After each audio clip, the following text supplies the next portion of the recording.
পরের কাজ আমাদের হলো সোয়াচ অ্যাড করা, এর মধ্যে হলো জিন্সের কাপড় বসানো। তা এটার জন্য প্রথমে করা লাগবে কি, ফাইলে যেতে হবে, তারপর ওপেনে যায় যেই সোয়াচটা হলো গুগল বা পিন্টারেস্ট থেকে ডাউনলোড করছি ওটা হলো ওপেন করলাম। ওপেন করার পর এই জিনিসটা প্রথমে এই ছবির উপর একটা ক্লিক করে কন্ট্রোল সি দিয়ে কপি করতে হবে। কপি করে এই যে পকেটের যে হলো পেজ আছে ওই পেজে আসে কন্ট্রোল ভি দিয়ে পেস্ট করা যায় করে। এটা অনেক বড় সাইজ হয়, এটা একটু ছোট করে নিই। ছোট করে নিয়ে তারপর এরকম বাইরে ক্লিক করা লাগবে। করে এই এই যে সোয়াচটা এই পাশে কপি করে আনলাম সেটা এই সোয়াচে হলো টানে এরকম করে ধরে টানে আনে অ্যাড করে দিতে হবে। আর যদি সোয়াচ না থাকে এই উইন্ডোজের মধ্যে এই সোয়াচ অপশন আছে। তা এটা এখন ডিলিট করে দিলেও সমস্যা নাই।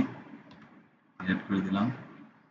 দেওয়ার পর যে এইটা ফুললি সিলেক্ট করলাম। সিলেক্ট করার পর এই যে সোয়াচ অ্যাড হয়ে গেছে জিন্সের, এটার উপর ক্লিক করলেই পুরো সোয়াচ অ্যাপ্লাই হয়ে যাচ্ছে। আবার কিছু কিছু ক্ষেত্রে অনেকজনের হলো মানে আমার এই সফটওয়্যারের একটু সমস্যা আছে, তো যার কারণে এই হলো এটার দিয়ে একটা সাদা আউটলাইন আসছে, ওটা ব্যাপার না, ওটা আমি হলো ঠিক করে দিতে পারি।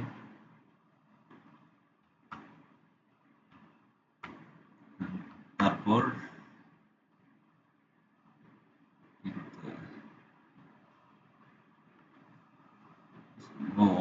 আবার হলো অনেকে হলো সোয়াচ হলো ছোট বড় করতে হবে। তো ওই এটার জন্য এটার উপর হলো একটা রাইট ক্লিক করতে হবে। রাইট ক্লিক করার পর ট্রান্সফর্ম স্কেল, স্কেলে যে হলো ট্রান্সফর্ম অবজেক্ট এটা অফ করে দেওয়া লাগবে। দিয়ে যদি কেউ 75 করতে চাই বা আরো ছোট করতে চাই, আমি দিলাম 75ই দিলাম, যে না আরো অ্যাডজাস্টমেন্ট করার জন্য 75 ছোট বড় করবো। তো ওকে করলে এরকম ছোট বড় হয়ে যাবে।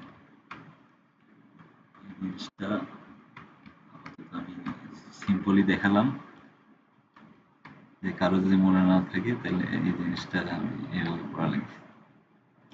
তারপর শেষ। এরকম করে প্রত্যেকটা ডিজাইনই করা লাগবে।